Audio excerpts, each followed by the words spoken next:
إن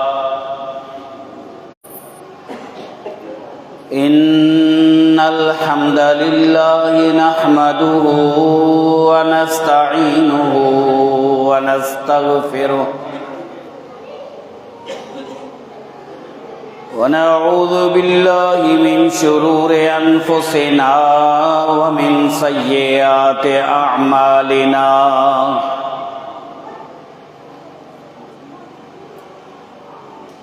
من يهده الله فلا مضل له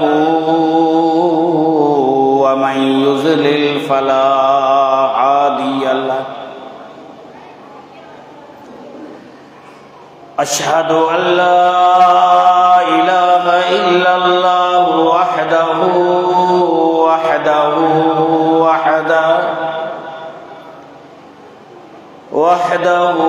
لا شريك له وأشهد أن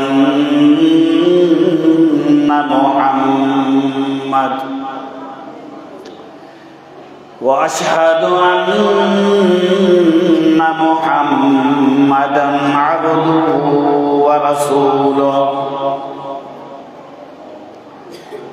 أرسله بالحق بشيرا ونذيرا وداعيا إلى الله بإذنه وسراجا منيرا من يطع الله ورسوله فقد رشد واهتدى ومن يعص الله ورسوله فقد ضل وغوى أما بعد فإن خير الحديث كتاب الله وخير الهدي هدي محمد صلى الله عليه وسلم وشر الأمور محدثاتها وكل محدثة بدعة وكل بدعة ضلالة وكل ضلالة في النار.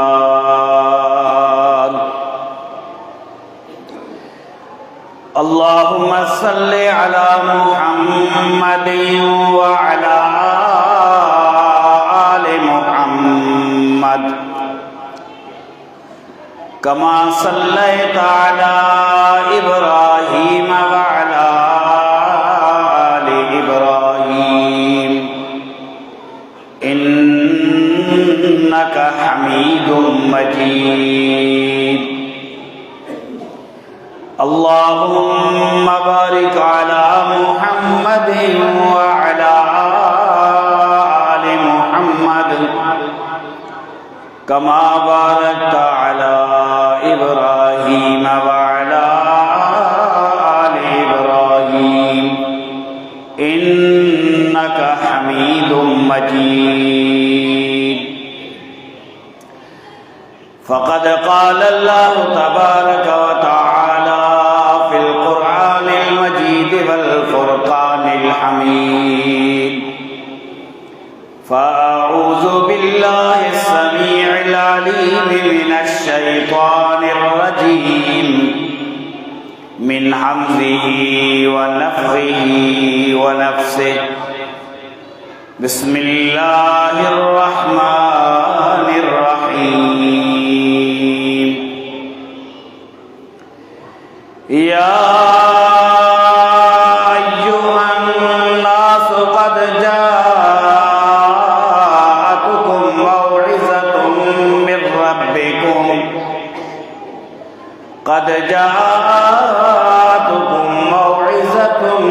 من ربكم وشفاء لما في الصدور.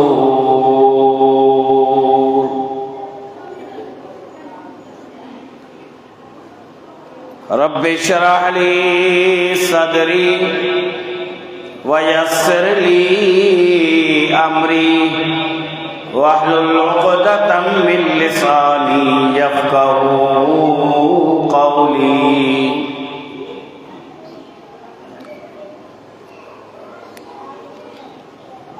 तमाम तारीफ़ों, तमाम तस्बीह, तहलील, तहमीद, तक़दीस, हम्द, सना, किबरियाई, वलाई अल्लाह रब्बुल इज़्ज़त के लाए, जो कुल कायनात जो खालिक ऐं मालिक पालनहार ऐं परवरदिगार वहदहू ला शरीक आहे। दुरूद ऐं सलाम ला तादाद सलातु रहमतु खुसूसन इमाम कायनात खातमुल अंबिया वल मुरसलीन रहमतुल लिल आलमीन जनाब हजरत मुहम्मदुर रसूलुल्लाह सल्लल्लाहु अलैहि व आलिहि वसल्लम जिनके ज़ाते अक़दस थे अल्लाहुम्मा सल्लि व सल्लिम अला नबिय्यिना मुहम्मदिन सल्लल्लाहु अलैहि व आलिहि व अस्हाबिही व अज़वाजिही व अहले बैतिही व मन तबिअहुम बि इहसानिन इला यौमिद्दीन। बिरादरान इस्लाम, कुरान करीम मां सूरत यूनस जी एक आयत मूं तिलावत कई आहे।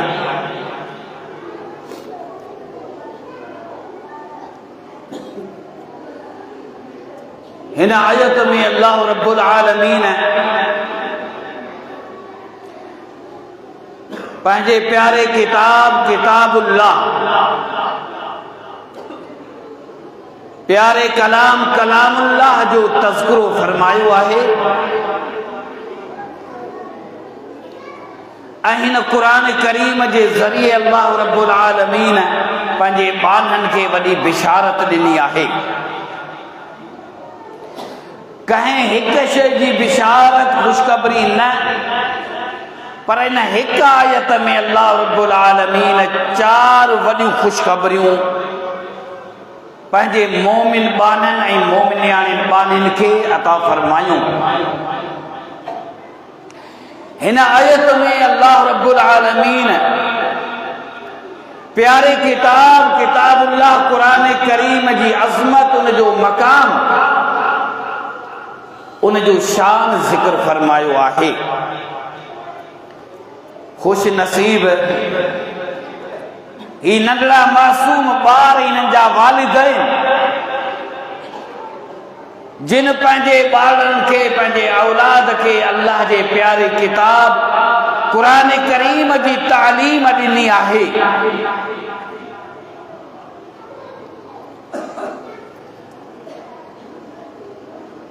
चौदह 1400 साल 1500 साल तकरीबन थी चुका। अज ताईं दुश्मन कुरान करीम के मिटाइण जी कोशिश में आहे,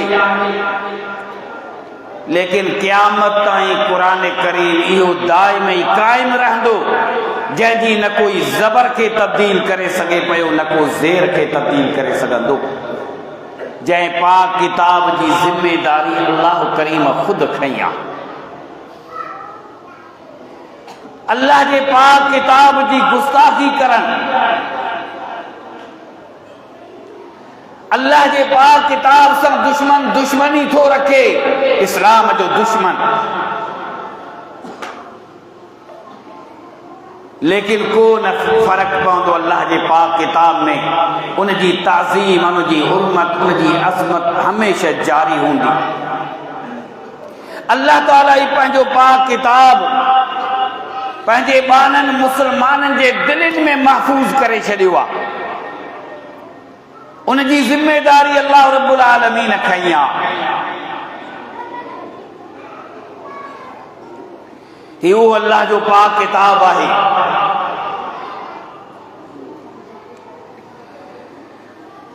जंहिं ते नाज़िल थियो, जंहिं शख्सियत ते ही कुरान नाज़िल थियो, उहो अफ़ज़लुल अंबिया, अफ़ज़लुल बशर बणिजी वियो। ये कुरान करीम जी अज़मत आहे, ये कुरान करीम जो मकाम आहे, ये कुरान करीम जो शान आहे। जंहिं ते ही क़ुरान नाज़िल थियो उन जो मक़ाम ऐं अज़मत एतिरी वधी वई जो अल्लाह ताला अफ़ज़लुल बशर जो ख़िताब त कयो पर अफ़ज़लुल अंबिया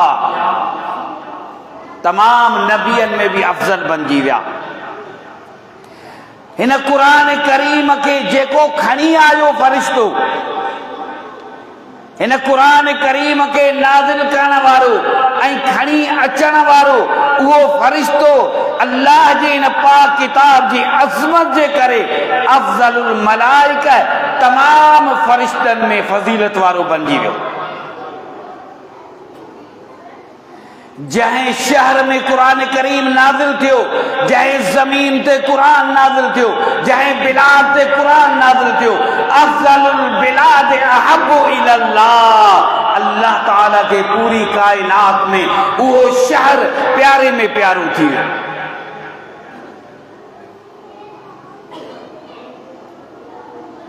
जंहिं महीने में क़ुरान करीम नाज़िल थियो, अफ़ज़ल शुहूर इंदल्लाह, तमाम महीनन में फजीलत वारो महीनो रमज़ान मुबारक जो अल्लाह ताला करार ॾेई छॾियो। जंहिं महीने जी रात में क़ुरान नाज़िल थियो, अफ़ज़लुल लयाली, तमाम रातिन खां फजीलत वारी रात शब कदर जी रात बणिजी वई। जंहिं दिल ते अल्लाह ताला क़ुरान नाज़िल कयो उनखे अल्लाह करीम छा मक़ाम अता कयो। फरमाई ही दिल पूरी कायनात जे इंसानन में आला अफ़ज़ल ऐं पाकीज़ा दिल आहे। व इन्नहु लतंज़ीलु रब्बिल आलमीन,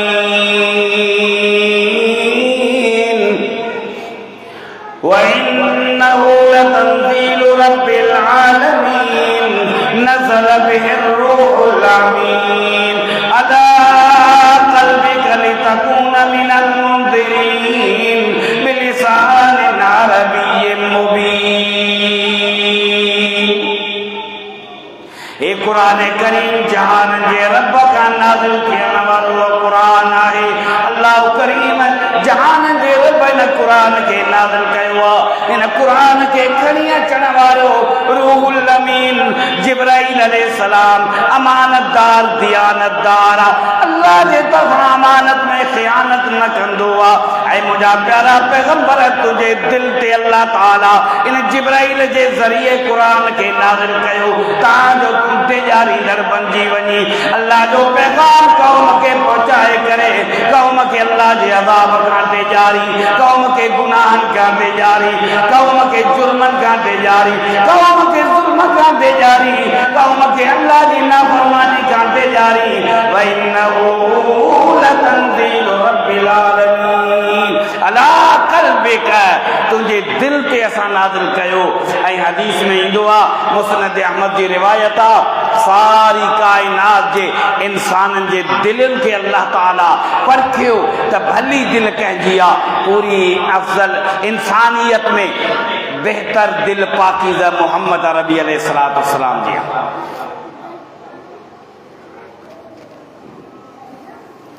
इन क़ुरान करीम जो इहो मक़ाम आहे, इहो शान आहे। तॾहिं इन क़ुरान करीम में आयत में अल्लाह रब्बुल आलमीन फरमाए थो, जेका आयत मूं तिलावत कई,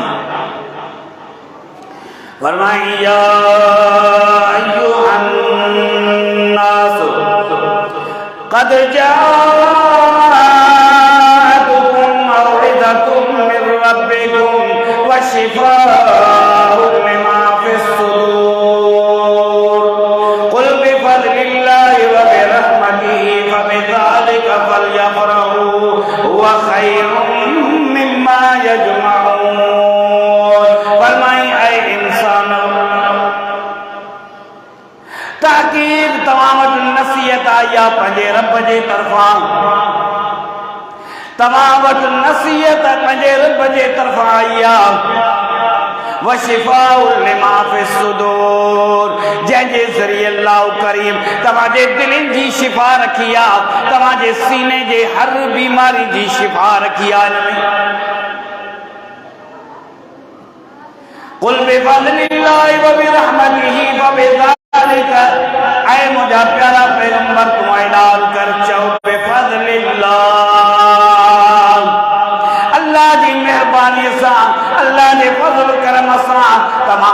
ख़ुशि थियणु खपे।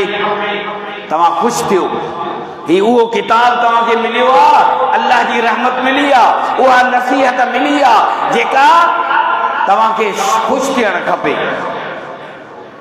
ज़ालिक खैरुम मिम्मा यजमऊन, फरमाई पूरी दुनिया में न जेका शइ भले में भली तव्हां गॾु कयो, दुनिया जी मिल्कियत, दुनिया जो मालो मता, दुनिया जो सोन चांदी, दुनिया जी हर शइ खे जमा कयो, अल्लाह फरमाए थो काइनात में अहिड़ी क़ुरान खां वधीक का बि शइ भली नाहे।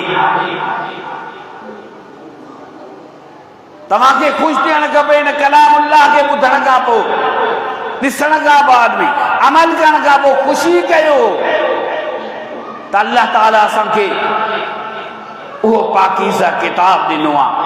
हाणे हिन आयत में 4 ख़ुशख़बरियूं आहिनि, 4।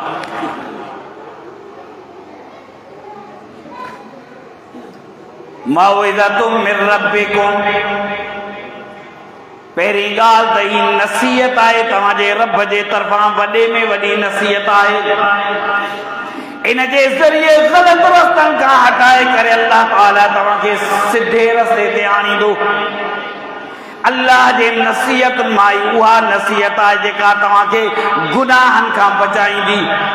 ही अल्लाह जे नसीहत मां उहा नसीहत आहे जेका अल्लाह करीम जे लाइ तव्हांखे महबूब बनाईंदी, तव्हांखे अल्लाह जे क़रीब कंदी। ही उहा नसीहत, पहिरियों नंबर त नसीहत, ॿियो नंबर अथव शिफ़ाउल लिमा फ़िस्सुदूर, तव्हांजी हर बीमारी जो इलाज इन क़ुरान में मौजूद आहे। का अहिड़ी बीमारी न आहे जो क़ुरान में उनजो हल न हुजे, उनमें शिफ़ा न हुजे। हर तव्हांजी दिल जी बीमारी, तव्हांजे सीने जी बीमारी, तव्हांजी रूहानी बीमारी, तव्हांजी जिस्मानी बीमारी, तव्हांजे दिलनि में जेकॾहिं को हसद, को निफ़ाक़, को साथ, उनजी बीमारी, गुनाहनि जी कत तव्हांजे दिलनि में, उनजी बीमारी, फरमाई हर सीने जे दिल जी बीमारी जो ही इलाज आहे। टियों नंबर अल्लाह रब्बुल आलमीन फरमाए थो हिदायत आहे। चौथों नंबर रहमत आहे। ऐं हिदायत क़ुरान करीम में मेन मक़सद क़ुरान करीम जो हिदायत आहे।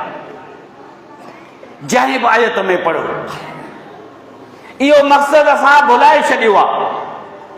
क़ुरान करीम मक़सद छाजे लाइ आयो? अल्लाह जो पाक किताब हिदायत जे लाइ।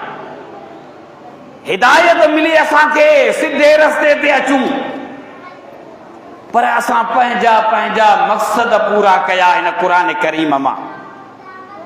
क़ुरान करीम पढ़ंदा आहियूं, ॿुधंदा आहियूं, पर असुल मक़सद जेको आहे उनखे भुलाए छॾियो असां। ऐं मिसाल ॾियां, चंद मिसाल। ऐं जेकॾहिं कंहिंखां पुछां त क़ुरान करीम तव्हां छो पढ़ंदा आहियो, सिर्फ़ हिकिड़ो जवाब मूंखे मिलंदो।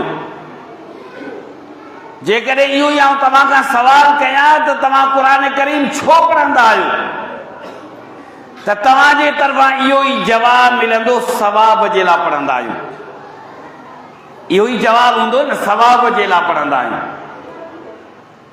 सवाब जे लाइ त पढ़ेव, पर असुल मक़सद तव्हांखे वरी बि हासिल न थियो। इन में कोई शक न आहे, क़ुरान सवाब आहे, अजुर आहे। एतिरो अजुर ज़्यादा आहे क़ुरान जी तिलावत में जो हिकु हर्फ अलिफ, अलिफ हिकु हर्फ आहे, लाम 2 हर्फ आहे, मीम 3 हर्फ आहे।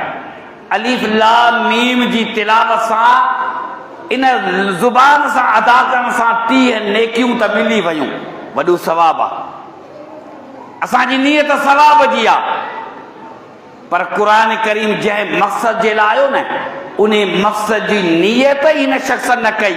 सवाब पंहिंजी जॻह ते मिलियो, अॻिते हली उहो मक़सद न मिलियो, इहो सवाब ज़ाया थी वियो। छो त हिदायत न मिली। सारी ज़िंदगी आऊं पढ़ंदो रहियसि सवाब जी नियत सां, अजुर जी नियत सां। 100 साल जेकॾहिं बि ज़िंदगी थी वञे न, त बि गुमराही में पियो हो, शिरक में पियो हो, बिदात में हुयो, हुनखे सिधो रस्तो न मिलियो। रुगो तिलावत तिलावत अजुर जी नियत कयई, पर असुल मक़सद हुनखे न हासिल थियो हो, हिदायत वारो। पोइ कहिड़ो फ़ाइदो? बार बार बीमार जे मथां क़ुरान करीम थो पढ़े, को शख़्स बीमार थींदो हूअं यादि कोन्हे क़ुरान, सॼो ॾींहुं उन जे मथां क़ुरान पढ़ियो वेंदो आहे, क़ुरान पढ़ायो वेंदो आहे। छाजे लाइ? अल्लाह जा बाना कि बीमारी आहे, बीमारी कान थी छॾे तॾहिं तो आउं क़ुरान करीम पढ़ां। इन में बि को शक न आहे, इहा ॻाल्हि हक़ीक़त आहे, क़ुरान में शिफ़ा आहे। وَنُنَزِّلُ مِنَ الْقُرْآنِ مَا هُوَ شِفَاءٌ وَرَحْمَةٌ لِّلْمُؤْمِنِينَ وَلَا يَزِيدُ الظَّالِمِينَ إِلَّا خَسَارًا।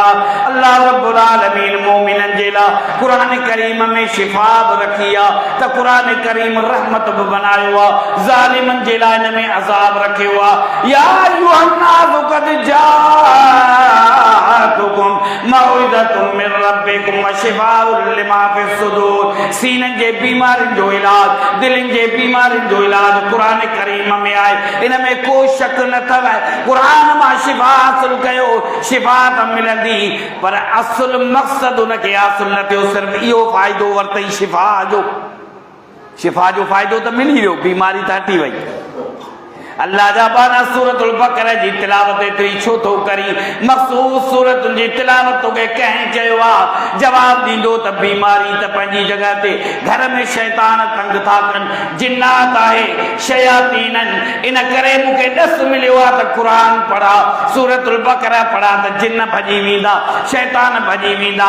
हा, इन में बि को शक न आहे, यकीनन ॻाल्हि त सही आहे, छो त अल्लाह जे रसूल फरमायो जंहिं जॻह ते क़ुरान करीम जी तिलावत थींदी आहे, शयातीन भॼी वेंदा, मैदान छॾे वेंदा। जंहिं जॻह ते अल्लाह जे रसूल फरमायो सूरतुल बक़रा जी तिलावत थींदी आहे, 3 ॾींहं शैतान न ईंदो आहे। हक़ीक़त में ॻाल्हि सची आहे, क़ुरान करीम शयातीन ऐं साहिरनि जादूगरनि जो दुश्मन आहे। फ़ाइदो त मिली वियो, शैतान त भॼी विया, जिन्नात जो असर त ख़तम थी वियो, पर असुल मक़सद त हिनखे हासिल न थियो, हिदायत अञा बि न मिली। ऐं क़ुरान करीम पढ़ां थो, मुफ़स्सिर क़ुरान बणिजी वञा, फ़हमे क़ुरान जा मौज़ू, फ़हमे क़ुरान जा क्लास, फ़हमे क़ुरान हर मस्जिद में क्लास लॻी रहिया आहिनि। पढ़ाइण वारा, लेक्चर ॾियण वारा, सब्जेक्ट पढ़ाइण वारा क़ुरान करीम जा कारी आहिनि, मुफ़स्सिर क़ुरान बि आहिनि। छाजे लाइ तो क़ुरान एतिरो पढ़ियो आहे? छाजे लाइ क़ुरान करीम खे एतिरो पढ़ी पियो? जवाब छा ॾींदो त सम्झ अचे क़ुरान जी, इल्मु हासिल कयां क़ुरान जो, मुफ़स्सिर बणिजां क़ुरान मां, ताजो मूंखे ॼाण मिली वञे। हा, ॼाण बि मिली वई, कारी बि बणिजी वियो, मुफ़स्सिर बणिजी वियो, क़ुरान जी तालीम हुनखे वॾे में वॾी मिली वई, पर असुल नियत हुई कान हिदायत जी, हिदायत वरी बि न मिली। आई ॻाल्हि सम्झ में? हेसि ताईं असां असुल क़ुरान जे मक़सद खे सम्झी न सघियासीं, रुगो पंहिंजा पंहिंजा मक़सद हासिल कयासीं।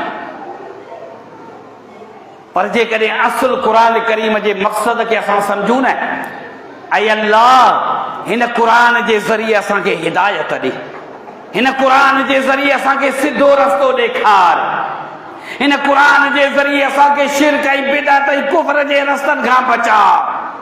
ऐं अल्लाह सिराते मुस्तक़ीम न क़ुरान जे ज़रिए जंहिंजे लाइ क़ुरान तो मोकिलियो आहे असांखे नसीब फरमा। जॾहिं हिदायत मिली वई न, पोइ सभु कम पाण थी वेंदा, तिलावत कर बीमारियूं बि ख़तम थी वेंदई, जिन्नात शयातीन भॼी वेंदई, फ़ाइदो थींदई, रिज़्क़ में बरकत पोइ पवंदई। बाक़ी सिर्फ़ पंहिंजी लालच में क़ुरान मां फ़ाइदा हासिल इंसान पियो करे। असुल हिदायत जे लाइ असां सोचूं त ही क़ुरान अल्लाह ताला मोकिलियो आहे हिदायत जे लाइ, रहनुमाई जे लाइ। क़ुरान करीम में अल्लाह ताला 2 जगहनि ते हिकिड़ी हिदायत फरमाई आहे मोमिननि जे लाइ, ऐं ॿी हिदायत फरमाई आहे आम इंसाननि जे लाइ। इन में फ़र्क़ु छा आहे?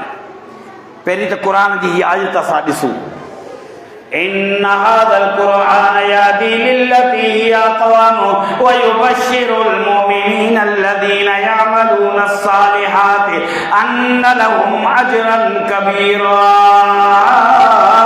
बेशक अल्लाह जो क़ुरान, बेशक क़ुरान अल्लाह जो हिदायत तो ॾे, सिधे रस्ते जे तरफ सही वाट तो ॾेखारे, सिधो रस्तो तो ॾेखारे, सिराते मुस्तकीम तो ॾेखारे। इन जे ज़रिए अल्लाह ताला बानी के ग़लत रस्तनि खां हटाए करे सिधे रस्ते ते आणींदो आहे। फरमाई क़ुरान बिशारत तो ॾे, ख़ुशख़बरी तो ॾे मोमिननि खे जंहिं अमल सालिह कया। क़ुरान करीम उन्हनि जे लाइ ख़ुशख़बरी खणी थो अचे ऐं उन्हनि जे लाइ वॾे में वॾो अजुर आहे। वॾो अजुर उन शख़्स खे आहे जंहिं हिन क़ुरान ते अमल कयो। पढ़ण वारा त घणा ई आहिनि, तिलावत वारा घणा आहिनि, पर अल्लाह ताला इन आयत में छा फरमायो? क़ुरान उनखे सिधो रस्तो ॾेखारींदो। वयुबशिरुल मुमिनीन अल्लज़ीना यअमलून सालिहात। क़ुरान ते अमल जी ख़बर तॾहिं पवंदी जॾहिं अमल सालिह थींदो, अमल थींदो उन ते, पोइ उन जे लाइ वॾे में वॾो अजुर आहे। हुदा जी माना छा आहे? हिकिड़ी जॻह ते अल्लाह ताला फरमायो ज़ालिकल किताबु ला रैब फ़ीहि हुदल लिल मुत्तक़ीन। ज़ालिकल किताब ही अल्लाह जो किताब, अल्लाह जो क़ुरान वो किताब आहे जंहिंमें को शक न आहे, ग़लतियुनि खां पाक आहे। अल्लाह जो किताब हिदायत आहे मुत्तक़ीन जे लाइ, परहेज़गारनि जे लाइ। ॿी जॻह ते फरमाई हुदल लिन्नास व बय्यिनातिन मिनल हुदा वल फ़ुरक़ान। आम इंसाननि जे लाइ हिदायत आहे। अचे थी ॻाल्हि सम्झ में? हिकिड़ी जॻह ते जेकॾहिं हिकिड़ो ई लफ़्ज़ हुजे हा बस हुदल लिन्नास, इंसान त सभु इंसान थी विया, पर अल्लाह ताला ई ॼाणे थो, उहो ई आलिमुल ग़ैब, उहो ई उन जो ई इल्मु वसी आहे। दुनिया में कंहिंजो इल्मु मुक़ाबिलो नथो करे सघे। अल्लाह ताला ॿ ॻाल्हियूं बयानु कयूं। पहिरीं माना आहे हुदा जी रस्तो, रस्तो। ॿी माना आहे रस्तो ॾेखारणु। टी माना है मंज़िले मक़सूद ताईं पहुचणु। हाणे इन माना में पहिरीं माना जेका थी अचे उहा आहे आम इंसाननि जे लाइ हुदल लिन्नास, यानी ही क़ुरान रस्तो थो ॾेखारे तव्हांखे। ही हलाल आहे, ही हराम आहे, ही जाइज़ आहे, ही नाजाइज़ आहे, ही सही आहे, ही ग़लत आहे, ही जन्नत ॾे रस्तो वेंदो, ही जहन्नम ॾे रस्तो वेंदो, ही अल्लाह खे राज़ी कंदो, ही शैतान खे राज़ी कंदो। इहो आहे आम हुदल लिन्नास, सभिनी खे ॾेखारींदो क़ुरान उहो रस्तो। ऐं ॿियो आहे मंज़िले मक़सूद ताईं पहुचाइण, इहो अथव हुदल लिल मुत्तक़ीन। जंहिं क़ुरान ते अमल कयो, जेके मुत्तक़ीन बणिजी विया, जेके परहेज़गार थी विया, जेके पक्का मोमिन बणिजी विया, क़ुरान दुनिया में बि उन्हनि जो साथ ॾींदो, आलम बरज़ख में बि साथ ॾींदो। मंज़िले मक़सूद जन्नत में दरवाज़े ते अंदरि दाख़िल करे पोइ छॾींदो उनखे। तॾहिं फरमाई हुदल लिल मुत्तक़ीन जो मतिलब त मोमिननि खे रस्तो कीअं थो ॾेखारे, मोमिननि जो इहो रस्तो आहे। अल्लाह जे रसूल सल्लल्लाहु अलैहि वसल्लम जन फरमायो ही क़ुरान अल्लाह जो किताब, इहो किताब आहे जेको दुनिया में बि मोमिन खे हिदायत ते थो आणे, सिधे रस्ते ते। मिसाल पाण करीम सल्लल्लाहु अलैहि वसल्लम जन फरमाइनि था, तबरानी फिल कबीर में यह हदीस हजरत बरा बिन आज़िब रज़ी अल्लाहु अन्हु इन हदीस जो रावी आहे। फरमाई नबी अलैहिस्सलातु वस्सलाम जन फरमायो जॾहिं हिकिड़े मुस्लमान मोमिन खे जन्नत में दफ़नायो यानी क़ब्र में दफ़नायो वेंदो आहे, मुस्लमान मोमिन दफ़न कयो वियो क़ब्र जे अंदरि, उन्हनि जे लाइ सवाल जवाब वारा मुनकर नकीर अची सवाल था कनि। जॾहिं हू सही जवाब ॾींदो आहे, सवालनि जा सही जवाब मोमिन ॾींदो आहे, मुस्लमान ॾींदो आहे, तेॾी महिल उहे मलाइका मुनकर नकीर उन खां पुछंदा आहिनि वमा युदरीक, तोखे कंहिं इहो पढ़ायो, तोखे कंहिं या मालूमात ॾिनी जो तो हर सवाल जो जवाब सही ॾिनो आहे?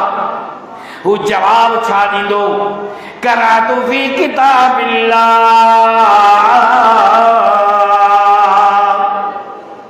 करातु फी किताबिल्लाह, मूं अल्लाह जो किताब पढ़ियो हो, अल्लाह जो क़ुरान पढ़ियो हो, मूं उन ते ईमान आंदो हुयो, उनखे मूं सचो सम्झो हुयो। इहा हिदायत मूंखे दुनिया जे अंदरि ज़िंदगी में क़ुरान ॾिनी हुई, इहा रहनुमाई क़ुरान करीम कई हुई। तॾहिं अल्लाह जे रसूल फरमायो हुदल लिल मुत्तक़ीन, उहे इंसान मुत्तक़ी बणिजी विया जिन क़ुरान वारो रस्तो वरितो, क़ुरान वारी वाट वरिती। दुनिया में बि क़ुरान उन्हनि खे न छॾियो, उन्हनि सां गॾु हुयो। ऐं जॾहिं दुनिया मां हलिया विया, अज़ाब क़बर बरहक़ आहे, हर मुस्लमान जो इहो ईमान आहे। क़बर में हिसाब किताब थिए थो, मुजरिम खे अज़ाब थिए थो। नबी अलैहिस्सलातु वस्सलाम जिन फरमायो, हिकिड़ो माण्हू दुनिया में क़ुरान करीम सां मुहबत कंदो हुयो, अल्लाह जे पाक किताब सां हुनजी मुहबत हुई, पर पोइ बि उनखां कुझु अहिड़ा गुनाह थी विया जो अज़ाब क़बर जे लाइ अल्लाह ताला जो हुकुम दियो फ़रिश्तनि खे त इन शख़्स खे अज़ाब करणो आहे। केरु मुस्लमान आहे, क़ुरान करीम खे सम्झण वारो आहे, पर ॿिया बि एतिरा के गुनाह आहिनि जो हुकुम थो थिए त हिन शख़्स खे क़बर में अज़ाब कयो। अल्लाह जे रसूल सल्लल्लाहु अलैहि वसल्लम जिन फरमायो, जेॾी महिल फ़रिश्ता था क़बर में अचनि, अज़ाब वारा मलाइका अचनि था उनजे अज़ाब करण जे लाइ, सिर्फ़ 3 जॻहूं उन्हनि खे मिलंदियूं आहिनि क़बर में। मथे वारे पासे सेरांदी खां या पेरांदी खां या मथां खां, न सॼे पासे अज़ाब था करे सघनि, न खॿे पासे अज़ाब था करे सघनि। सॼे पासे बि लहद दीवार आहे, खॿे पासे बि दीवार आहे। हाणे अचनि था अज़ाब वारा फ़रिश्ता मलाइका अचनि था क़बर जे अंदरि, सिधो आया मथे जे पासे खां, सेरांदी खां आया मथे वारे पासे खां हिन माण्हू खे अज़ाब करण जे लाइ।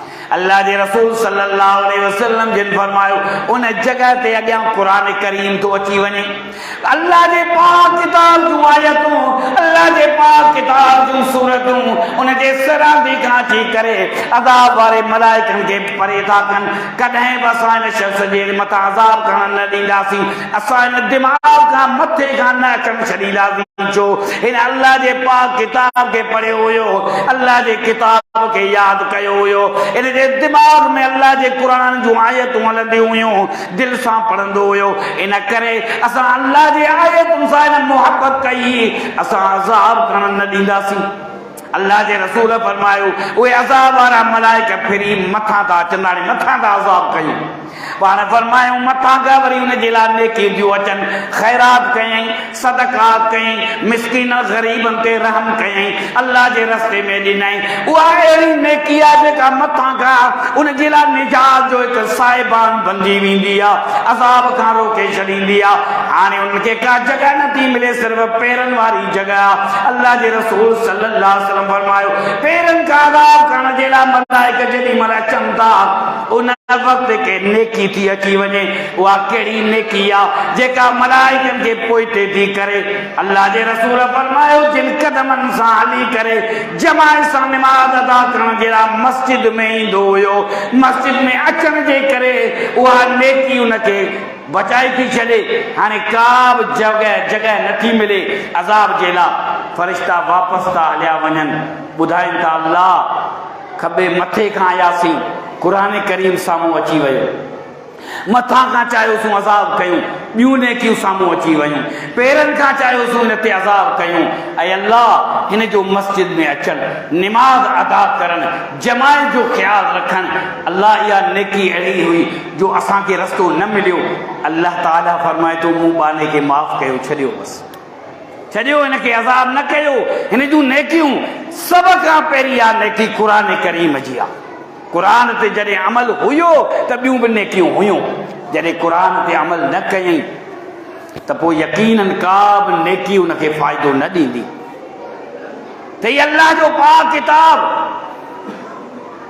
मोमिन जे लाइ हुदल लिल मुत्तकीन, मोमिन खे मंज़िल मक़सूद ताईं पहुचाईंदो। दुनिया में बि साथ ॾिनई, क़बर में बि साथ ॾिनई, अहिड़ो आहे को साथ ॾियण वारो वफ़ादार साथी? हरगिज़ न। जे दुनिया में ॾिसजे त माउ पीउ खां वधीक कोई वफ़ादार नाहे, औलाद खां वधीक का बि शइ प्यारी कान्हे का।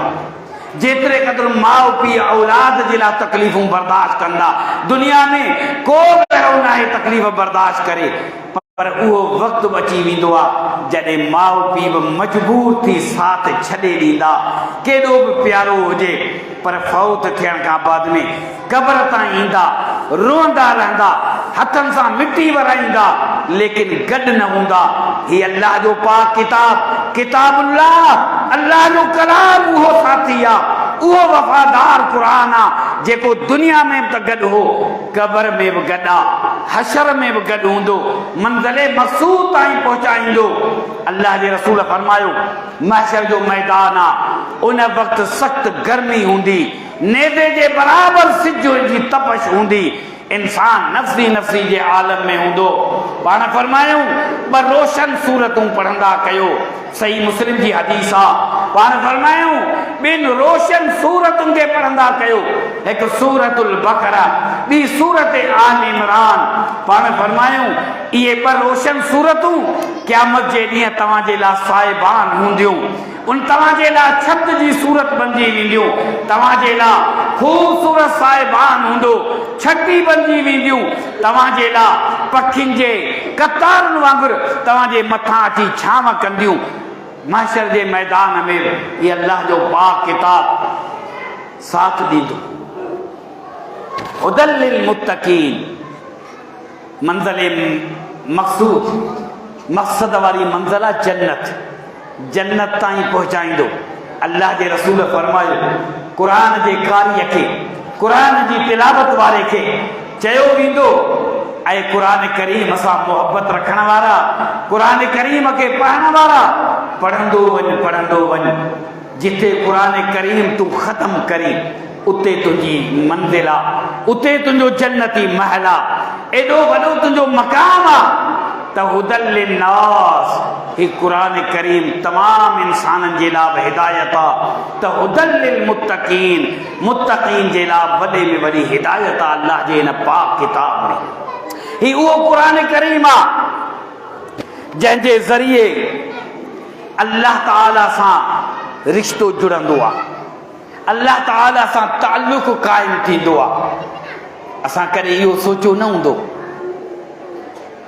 नबी अलैहिस्सलातु वस्सलाम जिन फरमायो, सिलसिला सहिया में ही हदीस आहे, पाण करीम सल्लल्लाहु अलैहि वसल्लम जिन फरमायो इन्न हाज़ल क़ुरआन सबबुन, इन्न हाज़ल क़ुरआन सबबुन फतमस्सकू फीह।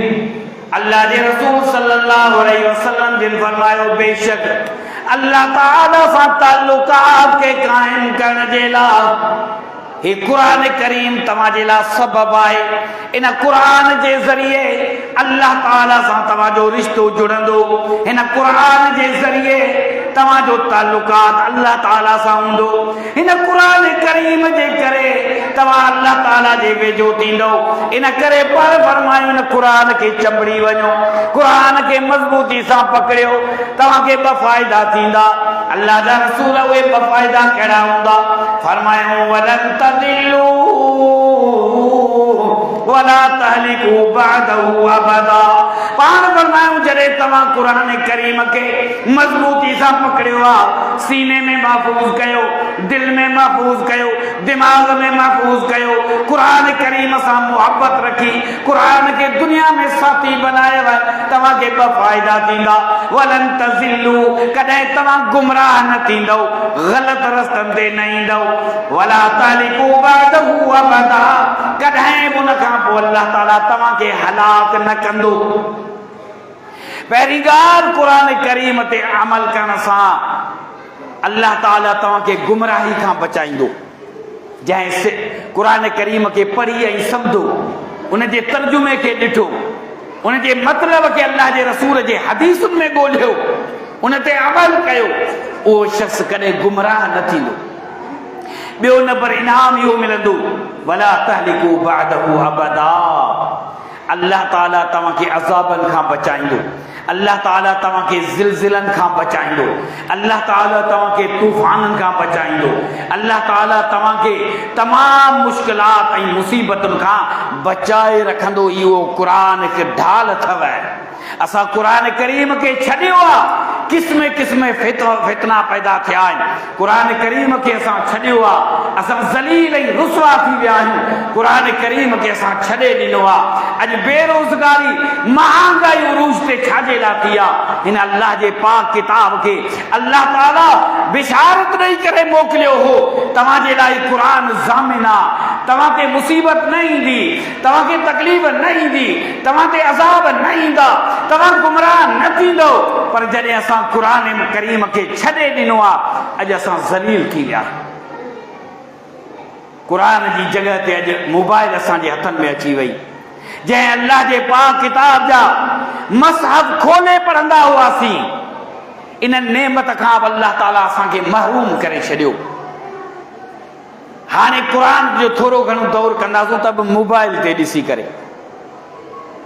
जेको मसहफ़ ऐं पन्ने खे ॾिसण में सुकून हूंदो हो, दिलि जी रोशनाई हूंदी, अखियुनि जो नूर हूंदो आहे, क़ुरान जे हर्फ़नि खे ॾिसण, उन मसहफ़ खे ॾिसण, अॼु उहा ख़ुशि नसीबी असां खां अल्लाह ताला फुरे छॾी। अॼु उहा नेमत कान्हे। मौजूदु आहे क़ुरान मौजूदु आहे, लेकिन दिलि नथी चवे क़ुरान करीम जे बरकनि खे खोले असां तिलावत कयूं। अॼु ख़ासि अलमारियुनि में क़ुरान महफ़ूज़ आहे। जेकॾहिं अल्लाह जा बाना थोरो घणो पढ़ंदा त मोबाइल ते ॾिसी करे पढ़ंदा। ला यमस्सुहु इल्लल मुतहहरून। अल्लाह फरमाए थो, हीउ मुंहिंजो उहो पाक किताब अथव, हीउ मुंहिंजो उहो कलामुल्लाह अथव, हीउ मुंहिंजो उहो क़ुरान अथव। हिनखे को पलीद हालत में न खणे, नजस हालत में न खणे। अल्लाह ताला मना कई आहे, फरमाई छो? हीउ क़ुरान उहो क़ुरान अथव।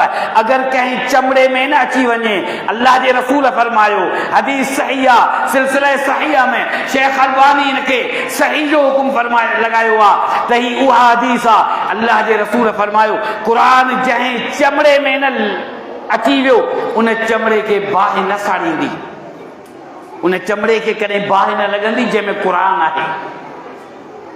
तव्हां छा था सोचो कहिड़ो चमड़ो आहे? हीउ इंसान जी चमड़ी आहे, इंसान जी दिलि आहे, इंसान जो दिमाग़ आहे, जंहिंजे अंदरि क़ुरान महफ़ूज़ आहे। क़ुरान सां मुहबत कई त इन चमड़े खे, इन जिल्द खे, इन इंसान खे जहन्नम जी बाहि न साड़ींदी। क़ुरान खे पलीताई में न खणो, पाक थी खणो। मसहफ़ अल्लाह जो पाक किताब, पन्ननि वारो क़ुरान पाक आहे। मोबाइल में बि क़ुरान आहे, पाक आहे, को शक न आहे। अल्लाह जा पाक किताब जा उहे हर्फ़ आहिनि, पर हिकिड़ो फ़र्क़ु आहे, जेको हुन मां असांखे फ़ाइदो थींदो न मसहफ़ मां, एतिरो फ़ाइदो मोबाइल मां कोन थींदो। छो त मोबाइल पूरी गंद ऐं किचरे सां भरियल आहे। गंदगी हिन में, बेहयाई हिन में, बुछड़ाई हिन में, भले को इस्तेमालु न करे ठीकु आहे, पर जेॾी महिल बि तव्हां खोलींदव, नेट खोलियो, केॾी बि कोशिशि कयो, पर बेहयाई हूंदी हूंदी लाज़मी।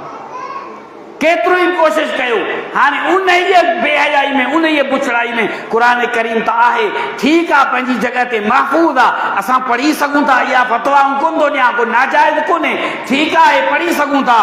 पर जेको मसहफ़ क़ुरान करीम वारो आहे, उन में हिन में वॾो फ़र्क़ु आहे। असांजे तिलावत में होॾा सिर्फ़ु अल्लाह ताला सां तवजह अल्लाह ॾे हूंदो। हेॾा पढ़ंदे पढ़ंदे अचानक का तस्वीर अचो वञे, को रिंग अचो वञे, का काल अचो वञे, उन में साज़ रखियो पियो आहे ऐं बेहयाई बुछड़ाई लॻी पई आहे। इन लिहाज़ सां मुस्लमानो, असां क़ुरान करीम खां जीअं पोइते थिया आहियूं, तीअं क़ुरान जे दुश्मननि, इस्लाम जे दुश्मननि मौक़ियो वठी करे असांजे हिन पाक किताब जी बेहुरमती था कनि।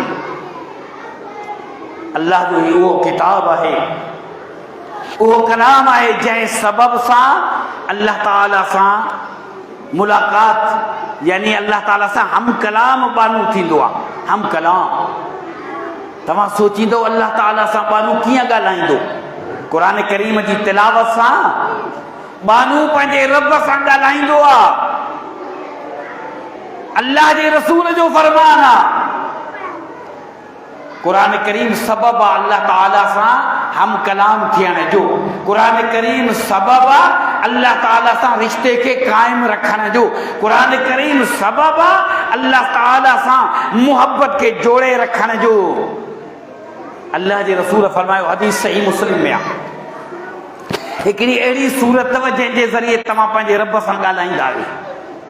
तव्हांजी हिकु हिकु आयत जो जवाब अल्लाह ताला ॾींदो आहे तव्हांखे। तव्हां ॿुधंदा कोन आहियो, तव्हां ॿुधंदा कोन आहियो, लेकिन अल्लाह ताला तव्हांजे हिकु हिकु आयत जो जवाब ॾींदो आहे। हदीस सही मुस्लिम में आहे। हज़रत अबू हुरैरा रज़ी अल्लाह ताला अन्हु हिकु सूरत जो ज़िक्र कनि पिया। उहा सूरत कहिड़ी आहे तव्हांखे यादि आहे? जंहिं सूरत जे ज़रिए तव्हां पंहिंजे रब सां ॻाल्हायो। उहा कहिड़ी सूरत आहे क़ुरान में जंहिंजे ज़रिए तव्हां पंहिंजे रब सां ॻाल्हायो? उहा सूरत अथव जेका अल्लाह ताला न तौरात में नाज़िल कई, न इंजील में नाज़िल कई, न ज़बूर में नाज़िल कई, न सुफ़े इब्राहिम में नाज़िल कई, न सुफ़े मूसा में नाज़िल कई, न क़ुरान में वरी इन जे मुक़ाबले में का ॿी आयत नाज़िल कई। ही उहा आयत आहे जंहिंखे अल्लाह ताला फरमायो हिन में शिफ़ा अथव। शिफ़ा सूरत जो नालो आहे, रुक़ैया हिन सूरत जो नालो आहे। शिफ़ा करण वारी सूरत आहे, निजात ॾियण वारी सूरत आहे। उहा सूरत घणो करे एतिरी त अल्लाह ताला आसान बनाए छॾी आहे जो मासूम ॿार खे बि यादि हूंदी, पीरासन खे बि यादि हूंदी। उहा आहे सूरतुल फातिहा, अलहम्द, जंहिंजे ज़रिए माण्हू अल्लाह ताला सां ॻाल्हाईंदो आहे। हज़रत अबू हुरैरा रज़ी अल्लाह ताला अन्हु इन हदीस जी फज़ीलत पिया बयान कनि। फरमाइनि पिया त ही उहा सूरत अथव हर निमाज़ में पढ़ी वेंदी आहे। इमाम हुजे, मुक़्तदी हुजे, कहिड़ी बि निमाज़ हुजे, 5 वक़्त निमाज़ हुजे, जुमे जी निमाज़ हुजे, ईद जी निमाज़ हुजे, जनाज़े जी निमाज़ हुजे, फर्ज़ निमाज़ हुजे, नफ़िल निमाज़ हुजे, वित्र निमाज़ हुजे, सलात इस्तिस्का हुजे, सलात निजाह हुजे, कहिड़ी सलात तस्बीह हुजे, कहिड़ी बि निमाज़ हुजे जंहिंमें सूरतुल फातिहा न पढ़ी, उहा निमाज़ कान्हे का, उहा रकअत कान्हे का। हज़रत अबू हुरैरा पियो ॿुधाए त हिकिड़े शख़्स वरी सवाल कयो, यमन जो शख़्स आहे। चवे थो अबू हुरैरा ठीकु आहे, हर रकअत में त पढ़िजे, पर इमाम अॻियां बीठो हुजे, असां पोइते हुजूं, इमाम ॾाढे किरायत करे, पोइ असां कीअं पढ़ंदासीं? हज़रत अबू हुरैरा पंहिंजे हथ सां ज़ोर सां उन जे ॾौरे ते, उन जे बाज़ू ते धक हणी चई, तूं दिलि में पढ़े। इमाम अगरि ॾाढे पियो पढ़े त सूरतुल फातिहा तोखे पढ़णी आहे दिलि में, ॿी सूरत न पढ़जां, पोइ ॿुधजां क़ुरान, किरायत ॿुधजां, पर इमाम जे पोयां सूरतुल फातिहा पढ़जां। ही सही मुस्लिम हदीस आहे। सैयदना अबू हुरैरा रज़ी अल्लाह अन्हु ने माण्हू खे सम्झायो आहे। उन खां पोइ छा था फरमायूं त ही उहा सूरत अथव जो अल्लाह जे रसूल फरमायो जेॾी महिल माण्हू न तिलावत कंदो आहे, चवंदो आहे बिस्मिल्लाहिर रहमानिर रहीम, अल्हम्दुलिल्लाहि रब्बिल आलमीन। बाने अञा एस ताईं आयत पढ़ी आहे त अल्लाह ताला जो जवाब ॾींदो आहे, हमिदनी अब्दी, मुझे बानी मुझो हम्द कयो आहे। बानो पढ़ंदो आहे रहमानिर रहीम, अल्लाह जे तरफ़ां जवाब मिलंदो आहे, असना अलैया अब्दी, मुझे बाने मुझी सना कई आहे। बानो चवंदो आहे मालिक यौमिद्दीन, अल्लाह जे तरफ़ां जवाब मिलंदो आहे, मज्जदनी अब्दी, मुझे बाने मुझी बुज़ुर्गी बयान कई आहे। बानो चवंदो आहे इय्याक नअबुदु व इय्याक नस्तईन, अल्लाह ताला जे तरफ़ां जवाब मिलंदो आहे, हाज़ा अब्दी, हाज़ा बैनी व बैन अब्दी। माण्हू चवंदो आहे इहदिना सिरातल मुस्तकीम सिरातल लज़ीना अनअमता अलैहिम गैरिल मग़दूबि अलैहिम वलद्दाल्लीन, आमीन। अल्लाह ताला फरमाइंदो आहे हाज़ा लिअब्दी व लिअब्दी मा साल। माना हाणे इन सूरत खे मूं ॿिनि हिसनि में तक़सीम कयो आहे। मालिक यौमिद्दीन ताईं मुंहिंजो हिसो आहे। इय्याक नअबुदु व इय्याक नस्तईन खे मूं तक़सीम करे छॾियो आहे ॿिनि हिसनि में। हिकिड़ो हिसो इन सूरत फातिहा जो मूं अल्लाह जे लाइ, हिकिड़ो हिसो तो बाने जे लाइ, छो त जंहिं हिसे में तुंहिंजी दुआ ई दुआ आहे इहदिना सिरातल मुस्तक़ीम। माना इहो तुंहिंजो हिसो आहे। इय्याक नअबुदु व इय्याक नस्तईन में बि मूं ॿिनि इन आयत खे ॿिनि हिसनि में तक़सीम कयो आहे। माण्हू जेॾी महिल इबादत कंदो आहे इहो मुंहिंजो हक़ आहे, सजदो कंदो आहे मुंहिंजो हक़ आहे, मुंहिंजे अॻियां क़याम जी हालत में हूंदो आहे, मुंहिंजे अॻियां रुकू जी हालत में हूंदो आहे, मूंखां सवाइ कंहिंखे न निवरत कंदो, न कंहिंजे अॻियां आजिज़ थींदो, न कंहिंजे अॻियां झुकंदो, न कंहिंजे लाइ इबादत कंदो। इहो ख़ासि मूं अल्लाह जो हिसो आहे। ऐं ॿिए में आहे व इय्याक नस्तईन, माण्हू मदद तो तलब करे। माना इहो तुंहिंजो हिसो आहे, तो मूंखां तलब मदद कई आहे, आउं तुंहिंजी मदद कंदुसि। अल्लाह ताला हर आयत जो जवाब तो ॾे। हीअ सूरतुल फातिहा, पूरो कुरान अल्लाह करीम सां, अल्लाह ताला सां ताल्लुकात खे क़ाइम करण जो हिकु सबबु आहे। असां अल्लाह जे पाक किताब खे ॾिसूं। आया कुरान करीम जा दुश्मन कुरान करीम खे मिटाइण जे लाइ 1500 सालनि ताईं अॼु ताईं कंहिं कुरान करीम जे ज़बर ज़ेर पेश खे बि तब्दील न कयो आहे, न करे सघंदो, छो त इन जी ज़िमेदारी ख़ुदि अल्लाह रब्बुल आलमीन खई आहे। ही सिर्फ़ बेईमान है, शैतान है, कुरान करीम जी बेहुरमती करे मुसलमाननि जे खे पुकारीनि था, ललकारीनि था, मुसलमान जी गैरत पिया ॾिसनि। हालांकि अल्लाह जे पाक किताब खे कुझु नथा करे सघनि। ही उहो किताब आहे अल्लाह जो। अॻ में बि कोशिशि कई वई, तफ़सीर जे अंदरि पढ़ो। ख़लीफ़ा मामून रशीद, ख़लीफ़ा मामून जे टाइम ते ख़ासि हिकिड़ी मजलिस हूंदी क़ुरान करीम जे बारे में। हर साल हिकु जलसो हूंदो हो जंहिंमें मुख़्तलिफ़ मौज़ू ख़तीबनि खे ॾिना वेंदा हुआ ऐं हर मज़हब जा माण्हू ईंदा हुआ। मुसलमान, यहूदी, हिंदू, बुत परस्त, ईसाई, नसारो, मजूसी सभु ईंदा। मुसलमाननि खे ख़ासि दावत जो उनवान ॾिनो वेंदो कुरान करीम जे हवाले सां, अल्लाह जे रसूल जे फरमान जे मुताबिक़। ऐं ख़लीफ़े इन करे इहा मजलिस कॉन्फ्रेंस रखी ऐं ॿियनि मज़हबनि खे बि जमा कंदो हिकु स्टेज ते, ताजो ॿिया बि माण्हू हर हिकु पंहिंजे पंहिंजे मज़हब जे मुताबिक़ अचे, ताजो क़ुरान बि ॿुधे, अल्लाह जे पाक किताब खे ॿुधे, अल्लाह जे रसूल जे फरमान खे ॿुधे। इन नियत सां सभिनी खे घुरायो वेंदो। पोइ जेके गैर मुस्लिम हूंदा उन्हनि खे बि उन्हनि जे हैसियत मुताबिक़ उनवान ॾिना वेंदा। कंहिंखे सफ़ाई जो उनवान ॾिनो वेंदो, कंहिंखे इंसानियत जो उनवान ॾिनो वेंदो, कंहिंखे रहमदिली जो उनवान ॾिनो वेंदो, छो त इहे शयूं त ॿियनि मज़हबनि में बि हूंदियूं आहिनि। अहिड़े ई नमूने सां सभिनी खे पंहिंजा मौज़ू मिलंदा हुआ। हिकिड़ो अहिड़ो शख़्स ईसाई आहे जंहिं बहितरीन अंदाज़ में ख़िताब कयो आहे। उन खां बाद में ख़लीफ़े जेॾी महिल मजलिस ख़तमु थी आहे, ख़लीफ़े वक़्त जो ख़लीफ़ो आहे, उन हिनखे दावत ॾिनी इस्लाम जी। हुन इनकार कयो कि न आउं इस्लाम नथो आणे सघां। हलियो वियो, ॿिए साल अचे त मुस्लमान आहे, ॿिए साल अचे त मुस्लमान हुयो। ख़लीफ़े खे ताजुब थियो, चई तोखे कहिड़े सबब सां, तो कहिड़ो सबब ॾिठो क़ुरान करीम में तूं मुस्लमान थी वे? मूं तोखे दावत ॾिनी, तो इनकार कयो, अॼु तूं मुस्लमान थी करे ॿिए साल में आयो आहीं इन साॻी स्टेज ते। अॻे साल त तूं ईसाइनि जो पादरी हुए, अॼु तूं मुस्लमान आहीं। जवाब छा थो ॾे? चवे थो, ऐ ख़लीफ़ा, जॾहिं तो दावत ॾिनी मूंखे चिड़ पे लॻी, कावड़ पे लॻी। ऐं इन ई मजलिस में बार बार मुसलमान इहा आयत पिया पढ़नि, इन्ना नहनु नज़्ज़लना ज़िक्र व इन्ना लहू लहाफ़िज़ून। बेशक इन क़ुरान खे असां नाज़िल कयो आहे, असां इन जा मुहाफ़िज़ आहियूं। मूं सोचियो ॾिसां भला क़ुरान करीम ग़लतियुनि खां पाक आहे। ही मुसलमान हर टाइम ते था चवनि क़ुरान करीम जी ज़बर ज़ेर खे मटाए नथा सघो। अॼु आऊं थो आज़मायां, आऊं हितां वयसि, तव्हांखे ख़बर आहे वॾो तमामु लिखण में होशियारु आहियां, अदीब आहियां, शाइर आहियां।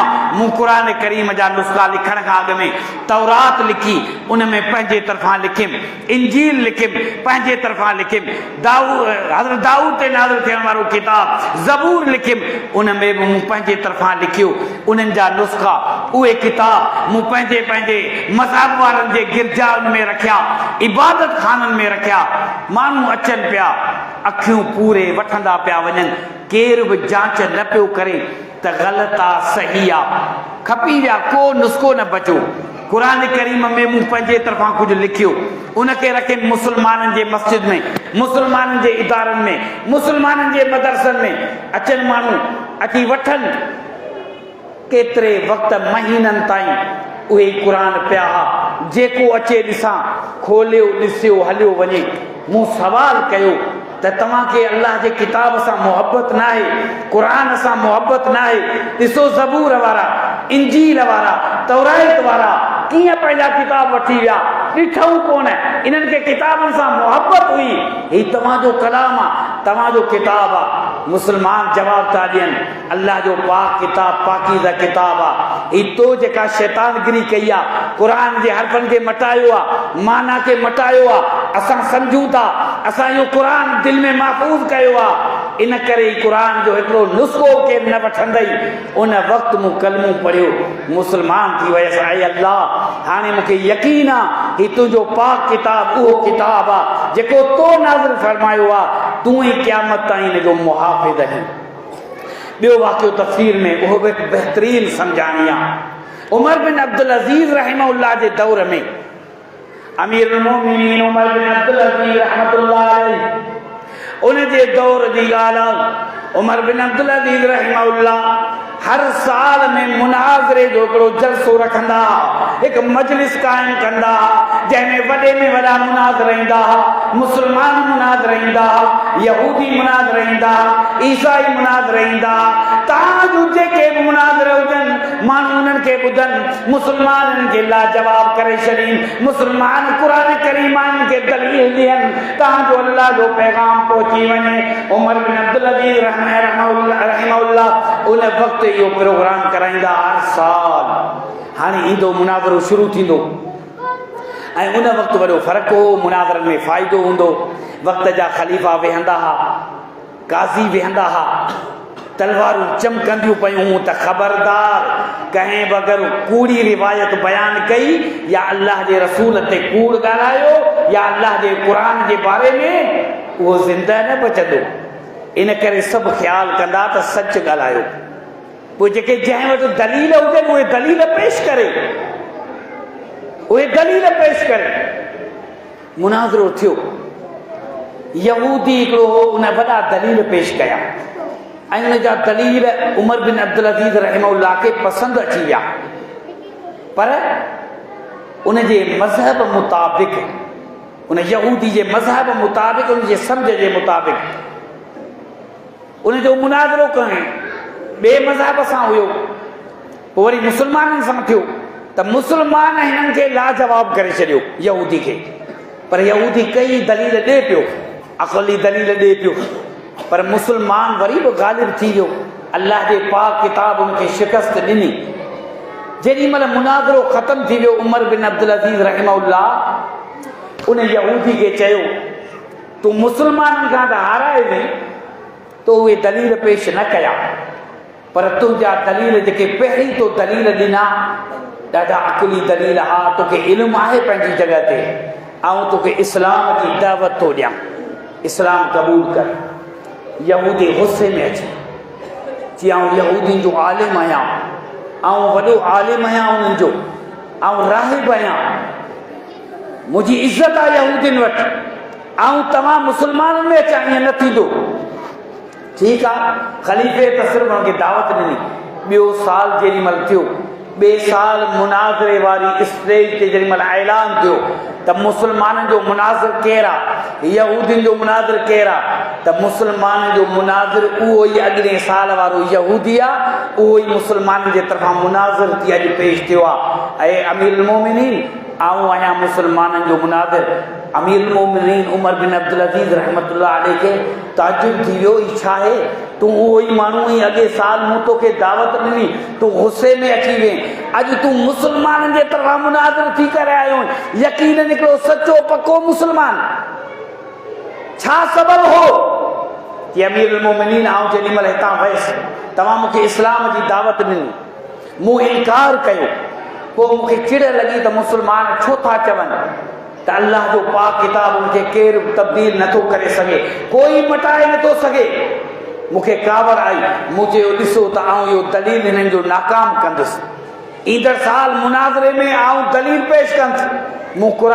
करीम लिखियो पोइ मूं चयो त वॾी तब्दीली न कयां मामूली तब्दीली कंदुसि हिकिड़े लफ़्ज़ जी ऐं लफ़्ज़ बि ॻोल्हींदुसि जेके मुशाबिहात मां हुजनि मुतशाबिह हुजनि हिक जहिड़ा हुजनि अज़ीज़ुनि जी जॻह ते गफ़ूर खणी लिखंदुसि रहीम जी जॻह ते गफ़ूर लिखंदुसि तव्हांजो पढ़ण वारो सोचे वेंदो चवंदो इहा ग़लती कान्हे सही आहे हिन आयत सही पढ़ी आहे सुभाणे मूं वटि दलील हूंदो ॾिसो तव्हां चयो न ज़बर ज़ेर कोई न मटाए सघंदो मूं ई तव्हांजो पूरो लफ़्ज़ मटाए छॾियो गफ़ूर रहीम जी जॻह ते अज़ीज़ुन हकीम मूं लिखी छॾियो तव्हां ॾिसो छा लिखियो पियो आहे चवे थो मूं लिखी मूं चयो हाणे आउं आज़मायां थो मुस्लमाननि खे मुस्लमाननि जो इम्तिहान वठां ॾिसां त भला मुस्लमान छा था चवनि हिकिड़ी आयत मूं लिखी वसारिक़ु वसारिक़तु फ़क़्तउ अयदियहुमा जज़ाअन बिमा कसबा नकालन मिनल्लाह वल्लाहु गफूरुर रहीम चवे तो लफ़्ज़ छा आहे वल्लाहु अज़ीज़ुन हकीम कुरान में ही है वल्लाहु अज़ीज़ुन हकीम पर हिन लिखियो वल्लाहु गफूरुर रहीम आख़िर में सिर्फ़ ॿ लफ़्ज़ चवे तो हिकिड़े मुस्लमान वटि वयसि अरब त हो अरबी त सम्झी सघे पियो मूं हुनखे चयो तूं आलिम ऐं चई न पुछ मां क़ुरान पढ़े रही चई न चए मां क़ुरान जी का आयत तोखे ईंदी आहे या न चई न कान थी अचे मुस्लमान त हा जी यकीनन मूंखे ईमान आहे पको मुस्लमान आहियां दीन खे सम्झी सघां थो इस्लाम खे सम्झी सघां थो पर क़ुरान खे अणपढ़ियल आहियां न सम्झी सघां आयत मूंखे यादि कान्हे का जी तोखे ख़बर आहे त मूं क़ुरान करीम में हिकिड़ी आयत ॾिठी आहे अल्लाह ताला केॾो त इंसाफ़ कयो आहे फरमाए वसारिक़ु वसारिक़तु फ़क़्तउ अयदियहुमा जज़ाअन बिमा कसबा नकालन मिनल्लाह वल्लाहु गफूरुर रहीम चवे तो मूं आख़िर में ये लफ़्ज़ चया अल्लाह ताला फरमाए तो जॾहिं महिल चोर चोरी करे मर्द चोर हुजे या औरत चोरी करण वारी हुजे उनजो हथ कटियो अल्लाह ताला हुकुम कयो हथ कटण जो उनजे हथ खे कटियो चोर जो इहो सज़ा आहे चोर जी अल्लाह ताला गफूरुर रहीम आहे चए थो मूं हुनखे चयो ॾिस अल्लाह ताला केॾो इंसाफ़ कयो आहे मूंखे चई त अल्लाह ताला वाक़ई इंसाफ़ कयो आहे पर एतिरो आउं सम्झां थो तूं ग़लति पियो पढ़ी चवे तो मुझे पेरनि हेठां ज़मीन निकिरी वई तूं क़ुरान पढ़ियल नाहीं हाफ़िज़ नाहीं चवे तो अञा त आलिम वटि कोन वयसि कंहिं हाफ़िज़ वटि कोन वयसि कंहिं कारी वटि कोन वयसि हिकिड़े आम जेको मूं सम्झो ई जाहिल आहे त मुस्लमान पढ़ियल कोन्हे मूंखे चई त तूं जीअं पियो पढ़ी न आउं एतिरो सम्झां थो ग़लति पियो पढ़ी चई छो ग़लति जी अल्लाह ताला जंहिं जॻह ते सज़ा मुक़रर कंदो आहे न अल्लाह ताला छो त अरबी त सम्झी वियो माना त सम्झी पियो सघे अल्लाह ताला जंहिं जॻह ते अज़ाब मुसलत करे या सज़ा कंहिं माण्हू खे ॾे गुनाह जी उन जॻह ते रहम जा लफ़्ज़ कोन्हनि तो ये आख़िर में जेके लफ़्ज़ चया न गफ़ूर ये लफ़्ज़ कोन हूंदा वरी तूं कंहिंखां पुछा कर चवे तो उन वक़्तु मूं चयो अशहदु अल्ला इलाहा इल्लल्लाह व अशहदु अन्न मुहम्मदर रसूलुल्लाह, ऐं ईमान तो आणे अल्लाह खां सिवा कोई माबूद न आहे, अल्लाह पर हक़ अकेलो आहे, अल्लाह जो रसूल मोहम्मद सल्लल्लाहु अलैहि वसल्लम अल्लाह जो रसूल ई मानू आहे। यकीनन ही अल्लाह जो पाक किताब क़यामत ताईं कोई मटाए न सघंदो, कोई तब्दील करे न सघंदो। इन जी ज़िम्मेदारी, इन जी ज़मानत अल्लाह अहकमुल हाकिमीन खई आहे। मुंहिंजा मुस्लमान भाइरो, ये अल्लाह जो पाक किताब जॾहिं असां उन सां मुहबत कंदासीं, उनखे सम्झंदासीं, उनखे पढ़ंदासीं त यकीनन असां कामयाब थी वेंदासीं।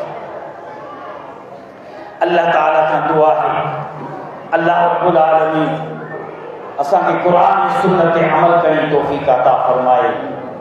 अल्लाह रब्बुल आलमीन असांजे दिलनि खे क़ुरान करीम सां मुनव्वर फरमाए, असांजे दिलनि खे रोशन फरमाए। क़ुरान ऐं सुन्नत सां अल्लाह ताला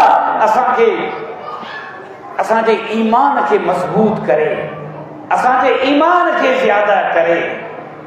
यकीनन मुंहिंजा मुस्लमान भाइरो, अल्हम्दुलिल्लाह ही ख़ुशी थी ही वॾी जामे मस्जिद ॾिसी करे। काफ़ी दफ़ा शुरूअ में जॾहिं अल्हम्दुलिल्लाह वो वक़्तु हो जो ही मस्जिद अञा पुराणी मस्जिद हुई, जमायत बि नई हूंदी हुई, दर्स थींदा हुआ, अल्हम्दुलिल्लाह जुमे जा खुतबा थींदा हुआ, जल्दी जल्दी महीने जे अंदर अंदर कम से कम प्रोग्राम हूंदा रहंदा। पर काफ़ी वक़्तु थियो, हिन वक़्तु काफ़ी देर सां आयसि। अल्हम्दुलिल्लाह ही वॾी मस्जिद हिकु कुशादी वसी ॾिसी ॾाढी ख़ुशी थी। अल्लाह ताला हिन पंहिंजे घर खे हमेशह आबाद रखे ऐं हिन में तालीम हासिल करण वारा ॿार अल्लाह ताला उन्हनि खे आबाद करे। अल्लाह ताला उन्हनि खे आलिम दीन हाफ़िज़ क़ुरान बनाए। जेके मस्जिद जा निमाज़ी आहिनि, अल्लाह ताला उनखे निमाज़ जो हिस्स ॾे, निमाज़ सां ज़्यादा मोहब्बत ॾे त निमाज़ूं असांजो अल्लाह ताला क़बूल फरमाए। आख़िर में कई साथी आहिनि जिन दुआउनि जे लाइ अपीलूं कयूं आहिनि, के परेशान आहिनि, के बीमार आहिनि, उन्हनि जे लाइ असां दुआऊं घुरूं। अल्लाह ताला उन्हनि जूं बीमारियूं ख़तमु करे, उन्हनि खे शिफ़ा ॾे। असांजो जमायत जो मुख़लिस साथी हाजी मोहम्मद असलम कलवी, जंहिंजो मुतबन्ना फर्ज़ंद साद बीमार आहे, उनखे गुर्दनि जी तकलीफ़ थी वई आहे। अल्लाह ताला उनखे शिफ़ाए कामिला आजिला अता फरमाए।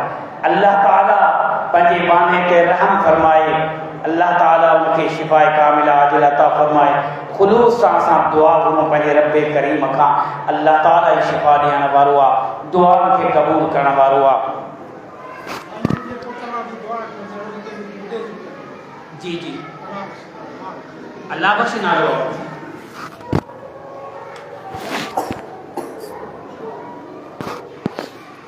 ॿियो साथी उनजो फर्ज़ंद बीमार आहे, अल्लाह बख़्श उनजो नालो आहे। अल्लाह ताला उनखे बि शिफ़ाए कामिला आजिला अता फरमाए।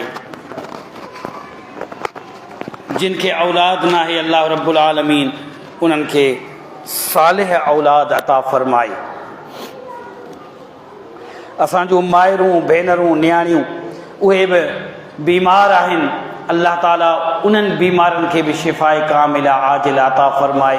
हर बीमारी रूहानी बीमारी हूंदी आहे, जिस्मानी बीमारी हूंदी आहे, शयातीन तंग कंदा आहिनि, अल्लाह ताला उन्हनि बीमारियुनि खां बचाए, रहम फरमाए, असांजी हिफ़ाज़त फरमाए। अल्हम्दुलिल्लाह रब्बिल आलमीन, अल्हम्दुलिल्लाह रब्बिल आलमीन। कुल दुल्लाह अवेदुर रहमान अय्यम्मा तदउ फलहुल अस्माउल हुस्ना। ला इलाहा इल्लल्लाहुल अज़ीमुल हलीम, ला इलाहा इल्लल्लाह रब्बुल अर्शिल अज़ीम, ला इलाहा इल्लल्लाह रब्बुस समावाति व रब्बुल अर्दि व रब्बुल अर्शिल करीम। अल्लाहुम्मा अस्रिफ शर्रहु, अल्लाहुम्मा अस्रिफ कुल्ल शर्र या अरहमर राहिमीन या रब्बल आलमीन। अल्लाहुम्मा सल्लि अला मुहम्मदिन व अला आलि मुहम्मद कमा सल्लैता अला इब्राहीम व अला आलि इब्राहीम इन्नका हमीदुम मजीद। रब्बना इग़फिर लना व लिइख़वानिना अल्लज़ीना सबक़ूना बिल ईमान व ला तजअल फ़ी क़ुलूबिना ग़िल्लन लिल्लज़ीना आमनू रब्बना इन्नका रऊफ़ुर रहीम। ربنا آتنا في الدنيا حسنة وفي الآخرة حسنة وقنا عذاب النار ربنا ظلمنا أنفسنا وإن لم تغفر لنا وترحمنا لنكونن من الخاسرين ربنا هب لنا من أزواجنا وذرياتنا قرة أعين واجعلنا للمتقين إماما يا أرحم الراحمين يا رب العالمين يا رب المرسلين يا رب المظلومين يا الله يا رحمن يا الله يا رحيم يا الله يا ذا الجلال والإكرام يا الله يا سميع الدعاء يا الله يا ودود سبحانك سبحانك سبحانك يا الله سبحانك يا رحمن سبحانك يا رحيم سبحانك يا ذا الجلال والإكرام سبحانك لا علم لنا إلا ما علمتنا إنك أنت العليم الحكيم اللهم اشف مرضانا ومرضى المسلمين والمسلمات اللهم اشف مرضانا ومرضى المؤمنين والمؤمنات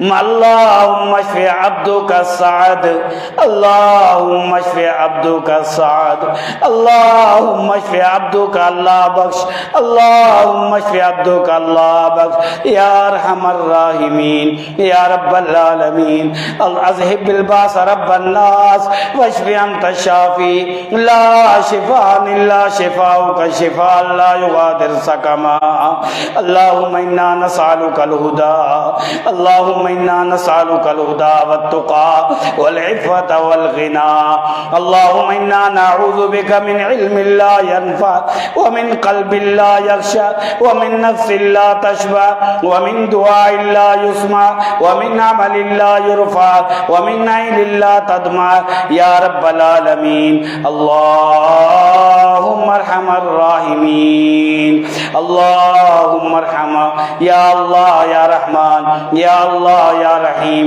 يا حي يا قيوم برحمتك نستغيث سبحان ربك رب العزة عما يصفون والسلام على المرسلين والحمد لله رب العالمين